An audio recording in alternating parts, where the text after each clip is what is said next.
Rigging এর method, rigging কত প্রকার?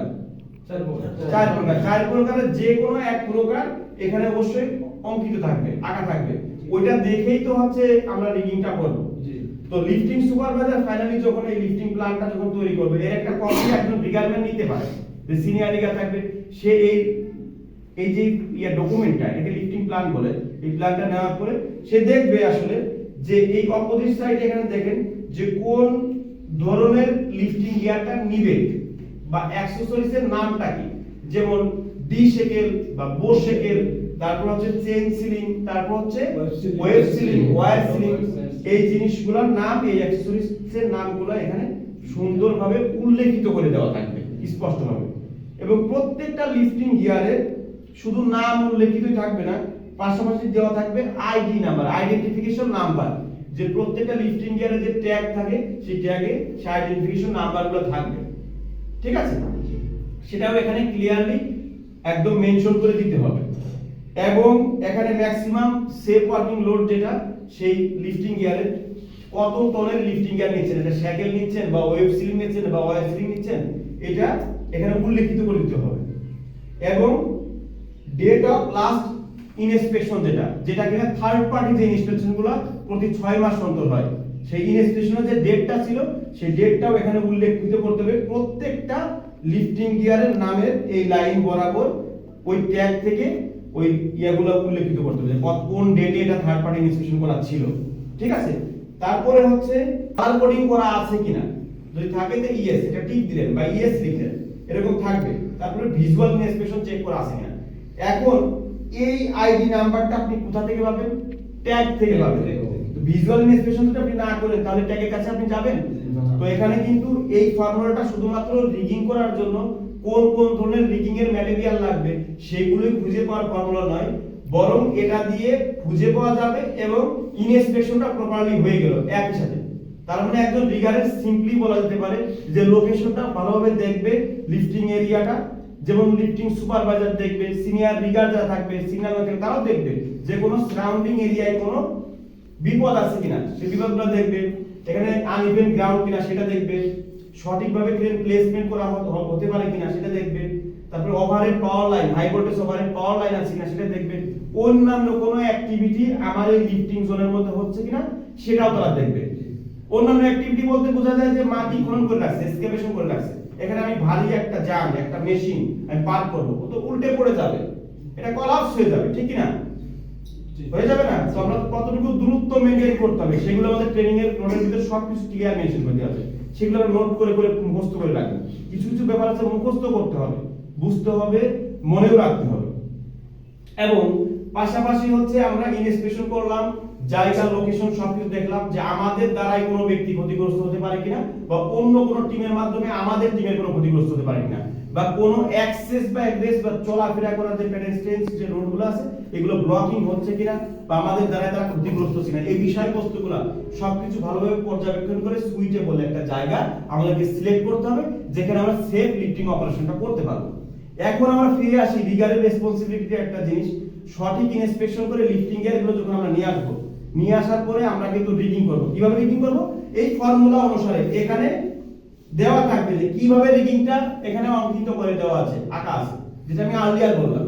আমি আবারও রিপিট করতেছি যে ওইভাবে আমাদেরকে রিগিং করতে হবে, সুপারভাইজার যেভাবে ড্রয়িংটা করছে, ঠিক আছে, সেই ডিগ্রি অনুসারে আমাদের রিগিংটা করতে হবে। গতকালকের ক্লাসে আমরা বলেছিলাম না যে অ্যাঙ্গেল ফ্যাক্টর এবং টেনশন ফ্যাক্টরের পার্থক্য, এই পার্থক্যটা তখন ওই ডিগ্রি ওয়াইজ আপনি বুঝতে পারবেন। প্রথম বুঝতে পারবেন যে আমার এই লিফটিং গিয়ারে এত ডিগ্রিতে কতটুকু সেফ ওয়ার্কিং লোড এখন বর্তমানে আছে, এবং আরেকটা ব্যাপার আপনি বুঝতে পারবেন টেনশন ফ্যাক্টরে যে কতটুকু অতিরিক্ত প্রেসার আমার এই লিফটিং গিয়ারের উপর পড়ছে, বিকজ এখানে এটা ডিগ্রি নিয়েছি, অ্যাঙ্গেল নিয়েছি, ঠিক কি না? তারপর আমরা বুঝতে পারবো কত লোডের সিলিং আসলে প্রযোজ্য এই মানটা, মানে নিশ্চিত, মানে নিরাপদভাবে লিফটিং করার জন্য, ঠিক আছে কিনা? তো এই বিষয়বস্তুগুলো আমাদেরকে জানতে হবে এবং প্রপারলি রিগিংটা করতে হবে। একজন রিগারম্যান রিগিং করলো, করার পরে তার কাজ শেষ নয়, রিগিংটা করবে, ভিজুয়ালি চেক করবে, একটা রাউন্ড দিয়ে চেক করবে, সিগন্যালম্যানের কাছে পাস করে দিবে যে হ্যাঁ রিগিংটা করা কমপ্লিট। সিগন্যালম্যান রিগিং করা কমপ্লিট শব্দটা শোনার পরেই কিন্তু সিগন্যাল দিয়ে দিবে, ব্যাপারটা এরকম নয়। সিগন্যালম্যান সে নিজেও ভিজুয়াল ইনস্পেকশন করবে, ট্যাগ লাইনগুলো সঠিকভাবে লোডের সাথে এটাকে অ্যাটাচ করা আছে কিনা, দুইটা ট্যাগলাইন দেওয়া আছে কিনা, এই লোডের এবং সাইজ অনুসারে ট্যাগলাইনের লেন্থটা কি সুইটেবল কিনা, ঠিক আছে, রিগিং এর মেথডটা ঠিকমতো হয়েছে কিনা, শ্যাকেলের পজিশনগুলো ঠিকমতো হয়েছে কিনা, নাকি লিফটিং গিয়ারগুলো টুইস্টিং হয়ে আছে কিনা, এই বিষয়বস্তুগুলো সব সে দেখবে। এটা হচ্ছে জেনারেল প্রসেস, যেটা ভিজুয়ালি দেখবে। এটা তুমি 1 বা 2 সেকেন্ড সময় লাগবে জিনিসটা বোঝার জন্য, তাকালেই বুঝতে পারবে, বা একটা রাউন্ড দিয়েও চেক করে দেখতে পারবে, ঠিক কি না? এখন রিগারম্যান রিগিং করলো, কিভাবে রিগিং করলো? সে অবশ্যই মালামাল ফ্লোরে দিয়ে শোয়াই রাখছে, যে লে ডাউন করে রাখছে, এই পাশে একবার দেখলো, উল্টাই দিল, যে কোনটা ছিঁড়া কাটা পোড়া এগুলো আছে কিনা, এগুলো তো আপনারা জানেনই, জানেন না? ছিঁড়া কাটা থাকবে, গতকালকে কে ইউজ করছে এই লিফটিং গিয়ারটা, আমরা তো আর ভাই জানি না, অত কিছু খোঁজ রাখতে পারবো না, বা রাত্রে শিফটে কাজ করে গেছে এই লিফটিং গিয়ার নিয়ে, আমরা তো জানি না যে কোথায় ছিঁড়ে গেছে। এজন্য প্রত্যেকটা লিফটিং গিয়ার ব্যবহারের পূর্বে অবশ্যই এটা প্রপারলি ভিজুয়াল ইন্সপেকশন করে নিতে হবে। যদিও এটা থার্ড পার্টি ইন্সপেকশন ট্যাগ আছে বা না, যতই থাকুক, এবং colour coding, monthly colour coding যতই থাকুক না কেন, তারপর আমাদের দেখতে হবে যে এটা ছেঁড়া কাটা আছে কিনা, বা এটা ব্যবহার করা যাবে কিনা, এই বিষয়টা আমাদেরকে ভালোভাবে প্রপারলি চেক করতে হবে। ফাইনালি আমি শর্টকাট বলি, অনেক লম্বা করব না, সেটা হলো যে আমরা রিগিং কমপ্লিট করে হয়ে গেছে, এখন আমরা এই 3 মেথডটা আমরা অ্যাপ্লাই করব। আমরা জানি যে একটা লোড যখন আমরা রিগিং করা কমপ্লিট হয়ে যাবে, ট্যাগ লাইন ধরার পরে আমরা বেশ দূরত্ব মেইনটেইন করব। এখানে কি দেওয়া আছে? 3 মিটার দূরত্ব মেইনটেইন করতে বলা আছে। এখানে লেখা আছে, সারা পৃথিবীতে এইভাবেই প্রতিটা ট্রেনিং সেন্টারে এইভাবেই শেখায়। অ্যাজ এ লিফটিং স্পেশালিস্ট আমি বলতেছি এটা এরকম হতে হবে, এরকম না। আপনার লোড কতটুকু হাইট আছে, এই হাইটের উপরে বেস করে কোন অফ এক্সপোজার 45 ডিগ্রি অ্যাঙ্গেল অনুসারে আপনাকে দূরত্ব মেইনটেইন করতে হবে। এটা হচ্ছে সঠিক ফর্মুলা।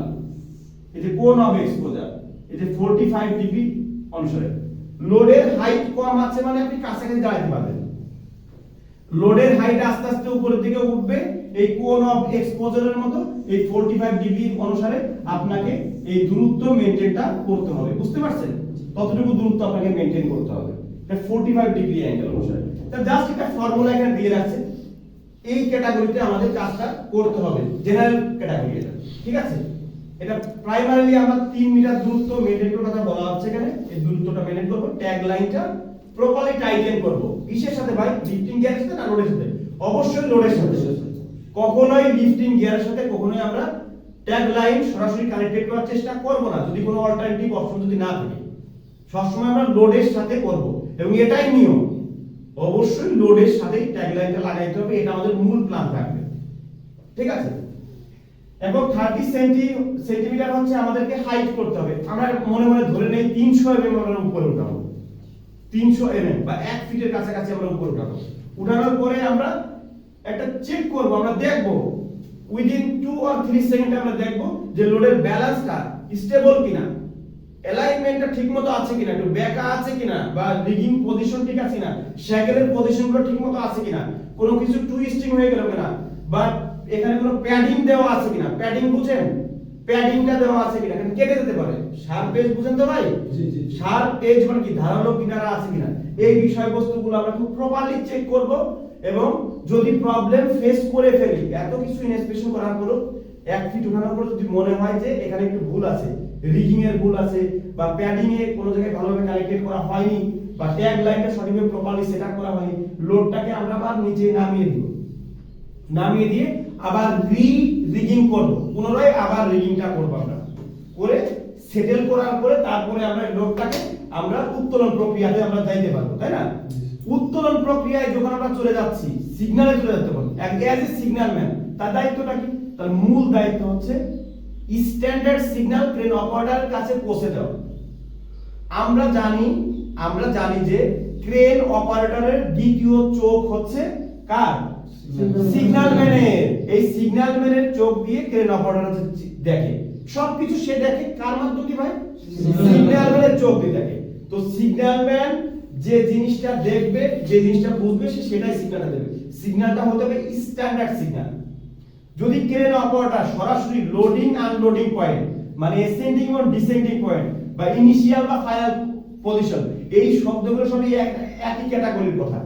এই লোকেশন যদি সে যদি জানতে পারে বা দেখতে যদি পারে ক্রেনের ক্যাবিনের ভিতর থেকে, সেখানে যদি কোনো প্রকার কোনো বাধা না আসে দেখার জন্য, বা সিগন্যাল ম্যানকে যদি সে দেখতে পারে কোনো অ্যাডজাসেন্ট থাকবে না, কোনো স্ট্রাকচার থাকবে না, কোনো বিল্ডিং থাকবে না, কোনো ওভারহেড পাওয়ার লাইন থাকবে না, কোনো ক্রিটিক্যালিজম, কোনো কিছু ক্রিয়েটিং হবে না, সেই ক্ষেত্রে ক্রেন অপারেটরকে একজন সিগন্যাল ম্যান 24 মিটারের মধ্যে যদি হয়, ভিজুয়ালি যদি সে যদি দেখতে যদি পারে, শুধুমাত্র সেই ক্ষেত্রেই একজন signal man hand signal crane অপারেটরকে দিতে পারে। ক্লিয়ার? এবং এই যে ফর্মুলাগুলো যা আমি বলেছি, এর বাইরে যদি কোনো কিছু যদি হয়ে যায়, কোনো ক্রিটিক্যালিজম যদি ক্রিয়েট হয়ে যায়, অ্যাডভার্স ওয়েদার বুঝেন আপনারা? অ্যাডভার্স ওয়েদার সেটা হচ্ছে আপনার বৈরী আবহাওয়া, ফগি ওয়েদার, কুয়াশা, হ্যাঁ, ঝড়ে ধুলাবালি উঠতেছে, ক্রেন অপারেটর সরাসরি দেখতে পারে না, ঠিক কি না? তারপর হচ্ছে অন্ধকার হয়ে যাচ্ছে, হচ্ছে না এরকম? তো হয়ে গেলে তখন ক্রেন অপারেটর সরাসরি দেখতে পারে না, মেঘাচ্ছন্ন হয়ে গেলে তো অন্ধকার হয়ে যাচ্ছে, সূর্য ডুবে যাওয়ার সময় অন্ধকার হয়ে যাচ্ছে। অনেক ক্ষেত্রে এটা এই প্রবলেমগুলো আমরা ফেস করতে পারি। এটা বিল্ডিং আছে, ক্রেন অপারেটর সরাসরি সিগন্যাল মেটে দেখতে পারে না, বা লোডিং আনলোডিং পয়েন্ট দেখতে পারে না, নাকি আলোচনা দেওয়া লাগবে এরকম সারাদিন বলতে পারবো? তো জিনিসটা বুঝতে পেরেছি। যদি কোনো ক্রিটিক্যালিজম যদি ক্রিয়েট যদি হয়, সেটা যেমন ভাবে ক্রিটিক্যাল লিফটিং হয়ে যাবে, ঠিক তেমনই ভাবে ক্রিটিক্যালিজম ক্রিয়েট হয়েছে বিধায় হচ্ছে অবশ্যই আমাদেরকে অকিটকি বা রেডিও সিগন্যাল দিতে হবে। মনে রাখবেন, একটা টিমে একাধিক সিগন্যাল ম্যান থাকতে পারে, একজন, দুইজন, পাঁচজন, 10 জন, 20 জন, সেটা কোনো ভেরি করে না, কিন্তু একটা টিমের একজন ব্যক্তি থাকবে ফাইনাল সিগন্যাল ম্যান, যে সিগন্যাল ম্যানটা ক্রেন অপারেটরকে সরাসরি সিগন্যাল প্রোভাইড করবে। কথা কি বুঝতে পারছি আমরা? এটা আমার এক্সপেরিয়েন্স থেকে আমি বলতেছি যে সিগন্যাল ম্যান একাধিক থাকতে পারবে, কিন্তু সিগন্যাল ম্যান একজন থাকবে ফাইনাল সিগন্যাল ম্যান, যার সিগন্যালটা ক্রেন অপারেটর ফাইনালি গ্রহণ করবে। এই জন্যই তো জব সেফটি অ্যানালাইসিস এবং প্রিটাস্টকের মাধ্যমে সবকিছু আলোচনা করা হবে লিফটিং শুরু করার আগে। কেন আলোচনা করা হবে? দেখছেন আগের কথার সাথে এই কথার সাথে মিলে যাচ্ছে, আবার একটার সাথে আরেকটা সম্পৃক্ততা, যে কোন কোন ডিফিকাল্টিস আমরা ফেস করতে যাচ্ছি, কোন কোন ধরনের রিলেটেড হ্যাজার্ডগুলো থাকবে লিফটিং এর মধ্যে। হ্যাজার্ড মানে কি? বিপদ। সেই বিপদের নিরাময়গুলো, সেফটি প্রিকশনারি মেজারগুলো কি কি থাকবে, এই সমস্ত বিষয় বস্তু সম্পর্কে বিস্তারিত clear information each and everyone, every single individual, প্রতিটা ব্যক্তি জানতে হবে যে কাজটা আমরা করতে যাচ্ছি, এখানে কি কি বিপদ আছে, এবং এই বিপদ থেকে বাঁচার জন্য কোন কোন ধরনের সেফটি প্রিকশনারি মেজার বলতে কি বোঝায়, যে নিরাপত্তাগত যে ব্যবস্থাপনা যে বিষয়গুলো, সেই বিষয়গুলো কতগুলো আমরা নিতে পেরেছি, যেন প্রতিটা ব্যক্তির নিরাপদ থাকতে হবে কাজ করতে গেলে। শুধুমাত্র নিজেদের টিম নিরাপত্তা নয়, আমাদের দ্বারা যেন যে সারাউন্ডিং বা আশেপাশে, ভাই বুঝতে পারতেছেন, আশেপাশে যে লোকজনগুলো কাজ করে তারা নিরাপদ আছে কিনা। আমরা কাজ করব, আমাদের কাজের কারণে আমাদের নেইবার টিম, আই মিন আমাদের যে প্রতিবেশী টিম, কাছের যে টিম, তারা ক্ষতিগ্রস্ত হয়ে গেল, তাহলে যেটা সেফ লিফটিং অপারেশনের মধ্যে থাকলো না, ঠিক না? এই যে সিগন্যালিং এর বিষয়টা, সিগন্যালটা স্ট্যান্ডার্ড সিগন্যাল দিতে হবে, যেগুলো আমরা আপনাদেরকে প্র্যাকটিক্যালে এবং ভিডিও আকারে এবং অনেক ভাবে এগুলো আপনাদেরকে আমরা রিভিশনের মধ্যে রাখছি। এই জিনিসগুলো ক্লিয়ার হতে হবে। প্র্যাকটিক্যাল কি রিগিং এর কয় প্রকার? রিগিং কয় প্রকার? 4 প্রকার। রিগিং কিভাবে করতে হয় সব ফর্মুলাগুলো প্র্যাকটিক্যালে প্র্যাকটিসিং করা, সিগন্যালগুলো কিভাবে দিতে হবে স্ট্যান্ডার্ড সিগন্যাল, সেগুলো সুন্দরভাবে প্র্যাকটিসিং করা, একবার নয়, দুইবার নয়, 10 বার নয়, বারবার করতে হবে এগুলো। বুকলেট গুলো দেওয়া আছে, এটা কি ফার্স্ট ক্লাস মনে হয়নি আপনাদের এই বুকলেটটা? এটা ফার্স্ট ক্লাস একটা booklet, undoubtedly first class booklet এটা। এই বুকলেটটা আপনাদের কাছেই থাকবে, যতদিন আপনারা জব করবে ততদিন আপনাদের কাছেই থাকবে, আপনারা স্টাডি করতেই থাকবেন, ঠিক কি না? এবং আমরা আরো কিছু ডাটা দিয়ে দেব, সেগুলো আপনারা স্টাডি করবেন। তো এই ব্যাপারটা হচ্ছে এরকম যে আমরা রিগার লেভেল 3 কোর্সটা করতে আসছি, এটা হচ্ছে যে বেসিক একটা কোর্স, এটা অনেক বড় লিফটিং রিগিং এর বড় কোর্স নয়। তাহলে রিগার লেভেল 2টা কোথায়, রিগার লেভেল 1টা কোথায়, লিফটিং সুপারভাইজার ইয়াগুলো কোথায়, এগুলো আমরা আস্তে আস্তে সব দিনে দিনে শিখব। তো সবাইকে ধন্যবাদ, আসসালামু আলাইকুম। ওয়া আলাইকুম আসসালাম। রিগিং এর মেথড, রিগিং কত প্রকার? 4 প্রকার। 4 প্রকারের যে কোনো এক প্রকার এখানে অবশ্যই অঙ্কিত থাকবে, আঁকা থাকবে, ওইটা দেখেই তো হচ্ছে আমরা রিগিংটা করব। তো লিফটিং সুপারভাইজার ফাইনালি যখন এই লিফটিং প্ল্যানটা যখন তৈরি করবে, এর একটা কপি একজন রিগারম্যান নিতে পারে, যে সিনিয়র রিগার থাকবে, সে এই যে ডকুমেন্টটা, এটাকে লিফটিং প্ল্যান বলে, এই প্ল্যানটা নেওয়ার পরে সে দেখবে আসলে যে এই অপোজিট সাইডে এখানে দেখেন যে কোন ধরনের লিফটিং গিয়ারটা নিবে বা অ্যাকসেসরিজ এর নামটা কি, যেমন ডি শেকেল বা বো শেকেল, তারপর হচ্ছে চেইন সিলিং, তারপর হচ্ছে ওয়েভ সিলিং, ওয়্যার সিলিং, এই জিনিসগুলোর নাম, এই অ্যাকসেসরিজ এর নামগুলো এখানে সুন্দরভাবে উল্লেখিত করে দেওয়া থাকবে স্পষ্টভাবে। এবং প্রত্যেকটা লিফটিং গিয়ারে শুধু নাম উল্লেখিতই থাকবে না, পাশাপাশি দেওয়া থাকবে আইডি নাম্বার, আইডেন্টিফিকেশন নাম্বার। যে প্রত্যেকটা লিফটিং গিয়ারে যে ট্যাগ থাকে সেই ট্যাগে সেই আইডেন্টিফিকেশন নাম্বারগুলো থাকবে, ঠিক আছে?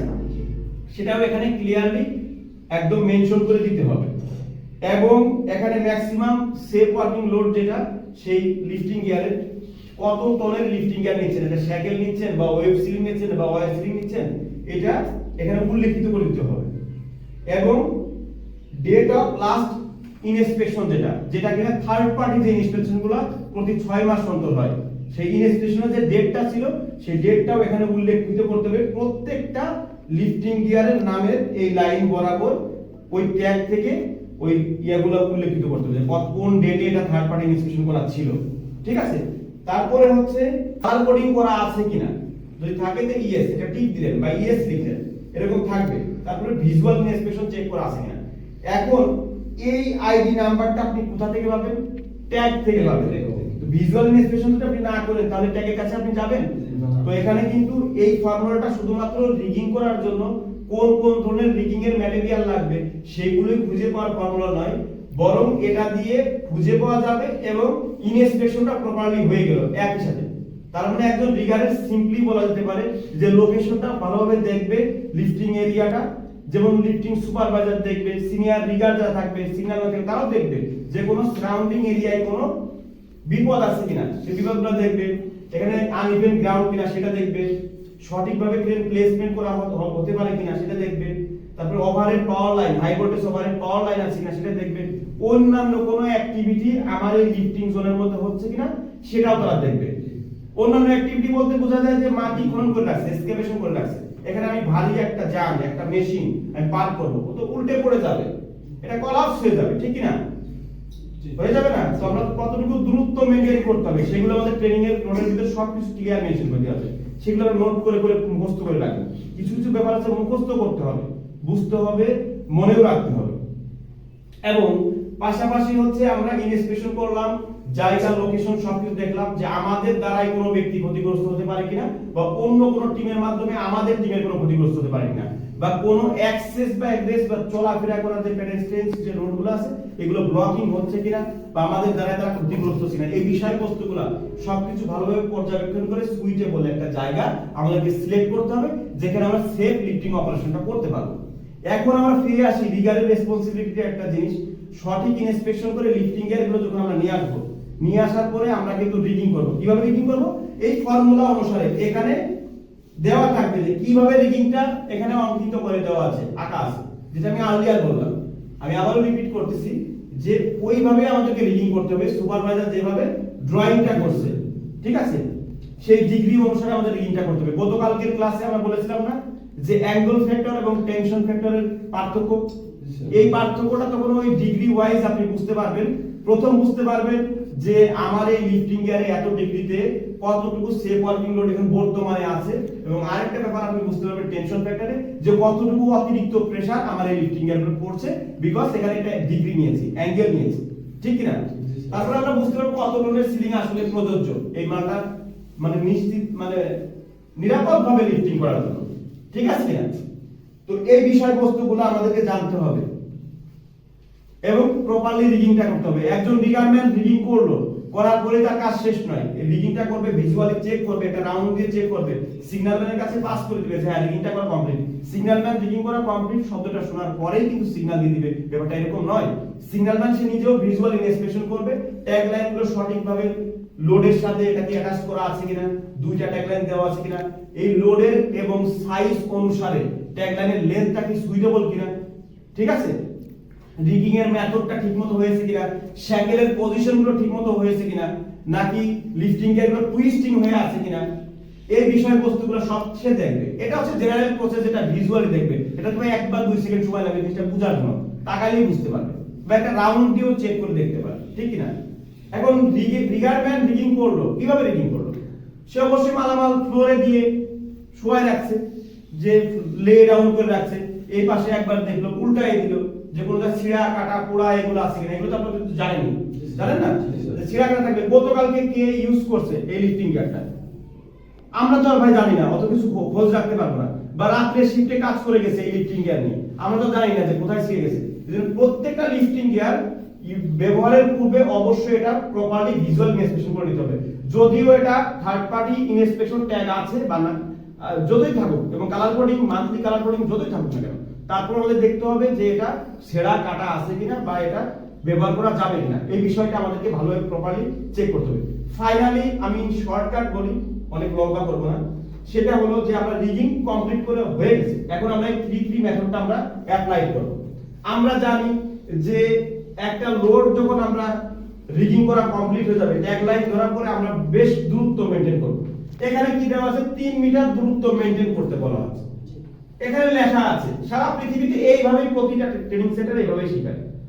অ্যাজ এ লিফটিং স্পেশালিস্ট আমি বলতেছি এটা এরকম হতে হবে, এরকম নয়। আপনার লোড কতটুকু হাইট আছে, এই হাইটের উপরে বেস করে কোন অফ এক্সপোজার 45 ডিগ্রি অ্যাঙ্গেল অনুসারে আপনাকে দূরত্ব মেইনটেইন করতে হবে। এটা হচ্ছে সঠিক ফর্মুলা। এই যে কোন অফ এক্সপোজার, এই যে 45 ডিগ্রি অনুসারে লোডের হাইট কম আছে মানে আপনি কাছাকাছি দাঁড়াতে পারবেন। লোডের হাইট আস্তে আস্তে উপরের দিকে উঠবে, এই কোন অফ এক্সপোজারের মতো এই 45 ডিগ্রি অনুসারে আপনাকে এই দূরত্ব মেইনটেইনটা করতে হবে। বুঝতে পারছেন? ততটুকু দূরত্ব আপনাকে মেইনটেইন করতে হবে, এটা 45 ডিগ্রি অ্যাঙ্গেল অনুসারে। তা জাস্ট একটা ফর্মুলা এখানে দিয়ে রাখছে, এই ক্যাটাগরিতে আমাদের কাজটা করতে হবে, জেনারেল ক্যাটাগরি এটা, ঠিক আছে? এটা প্রাইমারিলি আমরা 3 মিটার দূরত্ব মেইনটেইন করার কথা বলা হচ্ছে এখানে। এই দূরত্বটা মেইনটেইন করব, ট্যাগ লাইনটা প্রপারলি টাইটেন করব। কিসের সাথে ভাই? লিফটিং গিয়ারের সাথে না লোডের সাথে? অবশ্যই লোডের সাথে। কখনোই লিফটিং গিয়ারের সাথে কখনোই আমরা ট্যাগ লাইন সরাসরি কানেক্টেড করার চেষ্টা করব না, যদি কোনো অল্টারনেটিভ অপশন যদি না থাকে। সবসময় আমরা লোডের সাথে করব, এবং এটাই নিয়ম, অবশ্যই লোডের সাথে ট্যাগ লাইনটা লাগাইতে হবে, এটা আমাদের মূল প্ল্যান থাকবে, ঠিক আছে? এবং 30 সেন্টিমিটার হচ্ছে আমাদেরকে হাইট করতে হবে। আমরা মনে মনে ধরে নেই 300 mm আমরা উপরে উঠাবো, 300 mm বা 1 ফিটের কাছাকাছি আমরা উপরে উঠাবো। উঠানোর পরে আমরা একটা চেক করব, আমরা দেখব উইদিন 2 or 3 সেকেন্ডে আমরা দেখব যে লোডের ব্যালেন্সটা স্টেবল কিনা, অ্যালাইনমেন্টটা ঠিকমতো আছে কিনা, একটু বেঁকা আছে কিনা, বা রিগিং পজিশন ঠিক আছে কিনা, শ্যাকেলের পজিশনগুলো ঠিকমতো আছে কিনা, কোনো কিছু টুইস্টিং হয়ে গেল কিনা, বা এখানে কোনো প্যাডিং দেওয়া আছে কিনা। প্যাডিং বুঝেন? প্যাডিংটা দেওয়া আছে কিনা, এখানে কেটে যেতে পারে। শার্প এজ বুঝেন তো ভাই? জি জি। শার্প এজ মানে কি, ধারালো কিনারা আছে কিনা, এই বিষয়বস্তুগুলো আমরা খুব প্রপারলি চেক করব। এবং যদি প্রবলেম ফেস করে ফেলি, এত কিছু ইনস্পেকশন করার পরও 1 ফিট উঠানোর পর যদি মনে হয় যে এখানে একটু ভুল আছে, রিগিং এর ভুল আছে, বা প্যাডিং এ কোনো জায়গায় ভালোভাবে কানেক্টেড করা হয়নি, বা ট্যাগ লাইনটা সঠিকভাবে প্রপারলি সেটআপ করা হয়নি, লোডটাকে আমরা আবার নিচে নামিয়ে দিব। নামিয়ে দিয়ে আবার রিগিং করব, পুনরায় আবার রিগিংটা করব। আমরা করে সেটেল করার পরে তারপরে আমরা লোডটাকে আমরা উত্তোলন প্রক্রিয়াতে আমরা যাইতে পারবো, তাই না? উত্তোলন প্রক্রিয়ায় যখন আমরা চলে যাচ্ছি, সিগন্যালে চলে যেতে পারবো। অ্যাজ এ সিগন্যাল ম্যান তার দায়িত্বটা কি? তার মূল দায়িত্ব হচ্ছে স্ট্যান্ডার্ড সিগন্যাল ক্রেন অপারেটরের কাছে পৌঁছে দেওয়া। আমরা জানি যে ক্রেন অপারেটরের দ্বিতীয় চোখ হচ্ছে কার? সিগন্যাল ম্যানের। এই সিগন্যাল ম্যানের চোখ দিয়ে ক্রেন অপারেটর দেখে, সবকিছু সে দেখে কার মাধ্যমে ভাই? সিগন্যাল ম্যানের চোখ দিয়ে দেখে। তো সিগন্যাল ম্যান যে জিনিসটা দেখবে, যে জিনিসটা বুঝবে, সে সেটাই সিগন্যালটা দেবে। সিগন্যালটা হতে হবে স্ট্যান্ডার্ড সিগন্যাল। যদি ক্রেন অপারেটর সরাসরি লোডিং আনলোডিং পয়েন্ট, মানে অ্যাসেন্ডিং ও ডিসেন্ডিং পয়েন্ট, বা ইনিশিয়াল বা ফাইনাল পজিশন, এই শব্দগুলো সবই একই ক্যাটাগরির কথা। এই লোকেশন যদি সে জানতে পারে বা দেখতে যদি পারে ক্রেনের ক্যাবিনের ভিতর থেকে, সেখানে যদি কোনো প্রকার কোনো বাধা না আসে দেখার জন্য, বা সিগন্যাল ম্যানকে যদি সে দেখতে পারে কোনো অ্যাডজাসেন্ট থাকবে না, কোনো স্ট্রাকচার থাকবে না, কোনো বিল্ডিং থাকবে না, কোনো ওভারহেড পাওয়ার লাইন থাকবে না, কোনো ক্রিটিক্যালিজম, কোনো কিছু ক্রিয়েটিং হবে না, সেই ক্ষেত্রে ক্রেন অপারেটরকে একজন সিগন্যাল ম্যান 24 মিটারের মধ্যে যদি হয়, ভিজুয়ালি যদি সে দেখতে যদি পারে, শুধুমাত্র সেই ক্ষেত্রেই একজন signal man hand signal crane অপারেটরকে দিতে পারে। ক্লিয়ার? এবং এই যে ফর্মুলাগুলো যা আমি বলেছি, এর বাইরে যদি কোনো কিছু যদি হয়ে যায়, কোনো ক্রিটিক্যালিজম যদি ক্রিয়েট হয়ে যায়, অ্যাডভার্স ওয়েদার বুঝেন আপনারা? অ্যাডভার্স ওয়েদার সেটা হচ্ছে আপনার বৈরী আবহাওয়া, ফগি ওয়েদার, কুয়াশা, হ্যাঁ, ঝড়ে ধুলাবালি উঠতেছে, ক্রেন অপারেটর সরাসরি দেখতে পারে না, ঠিক কিনা? তারপর হচ্ছে অন্ধকার হয়ে যাচ্ছে, হচ্ছে না এরকম? তো হয়ে গেলে তখন ক্রেন অপারেটর সরাসরি দেখতে পারে না, মেঘাচ্ছন্ন হয়ে গেলে তো অন্ধকার হয়ে যাচ্ছে, সূর্য ডুবে যাওয়ার সময় অন্ধকার হয়ে যাচ্ছে। অনেক ক্ষেত্রে এটা এই প্রবলেমগুলো আমরা ফেস করতে পারি। এটা বিল্ডিং আছে, কেন আমরা সরাসরি সিগন্যাল মেটে দেখতে পারে না বা লোডিং আনলোডিং পয়েন্ট দেখতে পারে না, নাকি আরো উদাহরণ দেওয়া লাগবে? এরকম সারাদিন বলতে পারবো। তো জিনিসটা বুঝতে পেরেছি, যদি কোনো ক্রিটিক্যাল জোন যদি ক্রিয়েট যদি হয়, সেটা যেমন ভাবে ক্রিটিক্যাল লিফটিং হয়ে যাবে, ঠিক তেমনই ভাবে ক্রিটিক্যাল জোন ক্রিয়েট হয়েছে বিধায় হচ্ছে অবশ্যই আমাদেরকে অকিটকি বা রেডিও সিগন্যাল দিতে হবে। মনে রাখবেন, একটা টিমে একাধিক সিগন্যাল ম্যান থাকতে পারে, একজন, দুইজন, পাঁচজন, 10 জন, 20 জন, সেটা কোনো ভেরি করে না। কিন্তু একটা টিমের একজন ব্যক্তি থাকবে ফাইনাল সিগন্যাল ম্যান, যে সিগন্যাল ম্যানটা ক্রেন অপারেটরকে সরাসরি সিগন্যাল প্রোভাইড করবে। কথা কি বুঝতে পারছি আমরা? এটা আমার এক্সপেরিয়েন্স থেকে আমি বলতেছি যে সিগন্যাল ম্যান একাধিক থাকতে পারবে, কিন্তু সিগন্যাল ম্যান একজন থাকবে ফাইনাল সিগন্যাল ম্যান, যার সিগন্যালটা ক্রেন অপারেটর ফাইনালি গ্রহণ করবে। এই জন্যই তো জব সেফটি অ্যানালাইসিস এবং প্রিটাস্টকের মাধ্যমে সবকিছু আলোচনা করা হবে লিফটিং শুরু করার আগে। কেন আলোচনা করা হবে? দেখছেন আগের কথার সাথে এই কথার সাথে মিলে যাচ্ছে, আবার একটার সাথে আরেকটা সম্পৃক্ততা, যে কোন কোন ডিফিকাল্টিস আমরা ফেস করতে যাচ্ছি, কোন কোন ধরনের রিলেটেড হ্যাজার্ডগুলো থাকবে লিফটিং এর মধ্যে। হ্যাজার্ড মানে কি? বিপদ। সেই বিপদের নিরাময়গুলো, সেফটি প্রিকশনারি মেজারগুলো কি কি থাকবে, এই সমস্ত বিষয় বস্তু সম্পর্কে বিস্তারিত clear information each and everyone, every single individual, প্রতিটা ব্যক্তি জানতে হবে যে কাজটা আমরা করতে যাচ্ছি এখানে কি কি বিপদ আছে, এবং এই বিপদ থেকে বাঁচার জন্য কোন কোন ধরনের সেফটি প্রিকশনারি মেজার বলতে কি বোঝায়, যে নিরাপত্তাগত যে ব্যবস্থাপনা যে বিষয়গুলো, সেই বিষয়গুলো কতগুলো আমরা নিতে পেরেছি, যেন প্রতিটা ব্যক্তির নিরাপদ থাকতে হবে কাজ করতে গেলে। শুধুমাত্র নিজেদের টিম নিরাপত্তা নয়, আমাদের দ্বারা যেন যে সারাউন্ডিং বা আশেপাশে, ভাই বুঝতে পারতেছেন, আশেপাশে যে লোকজনগুলো কাজ করে তারা নিরাপদ আছে কিনা। আমরা কাজ করব, আমাদের কাজের কারণে আমাদের নেইবার টিম, আই মিন আমাদের যে প্রতিবেশী টিম, কাছের যে টিম, তারা ক্ষতিগ্রস্ত হয়ে গেল, তাহলে যেটা সেফ লিফটিং অপারেশনের মধ্যে থাকলো না, ঠিক কি না? এই যে সিগন্যালিং এর বিষয়টা, সিগন্যালটা স্ট্যান্ডার্ড সিগন্যাল দিতে হবে, যেগুলো আমরা আপনাদেরকে প্র্যাকটিক্যালে এবং ভিডিও আকারে এবং অনেক ভাবে এগুলো আপনাদেরকে আমরা রিভিশনের মধ্যে রাখছি। এই জিনিসগুলো ক্লিয়ার হতে হবে। প্র্যাকটিক্যাল কি রিগিং এর কয় প্রকার? রিগিং কয় প্রকার? 4 প্রকার। রিগিং কিভাবে করতে হয় সব ফর্মুলাগুলো প্র্যাকটিক্যালে প্র্যাকটিসিং করা, সিগন্যালগুলো কিভাবে দিতে হবে স্ট্যান্ডার্ড সিগন্যাল, সেগুলো সুন্দরভাবে প্র্যাকটিসিং করা, একবার নয়, দুইবার নয়, 10 বার নয়, বারবার করতে হবে এগুলো। বুকলেট গুলো দেওয়া আছে, এটা কি ফার্স্ট ক্লাস মনে হয়নি আপনাদের এই বুকলেটটা? এটা ফার্স্ট ক্লাস একটা booklet, undoubtedly first class booklet এটা। এই বুকলেটটা আপনাদের কাছেই থাকবে, যতদিন আপনারা জব করবে ততদিন আপনাদের কাছেই থাকবে, আপনারা স্টাডি করতেই থাকবেন, ঠিক কি না? এবং আমরা আরো কিছু ডাটা দিয়ে দেব, সেগুলো আপনারা স্টাডি করবেন। তো এই ব্যাপারটা হচ্ছে এরকম যে আমরা রিগাল লেভেল 3 কোর্সটা করতে আসছি, এটা হচ্ছে যে বেসিক একটা কোর্স, এটা অনেক বড় লিফটিং রিগিং এর বড় কোর্স নয়। তাহলে রিগাল লেভেল 2টা কোথায়, রিগাল লেভেল 1টা কোথায়, লিফটিং সুপারভাইজার ইয়াগুলো কোথায়, এগুলো আমরা আস্তে আস্তে সব দিনে দিনে শিখবো। তো সবাইকে ধন্যবাদ, আসসালামু আলাইকুম। ওয়া আলাইকুম আসসালাম।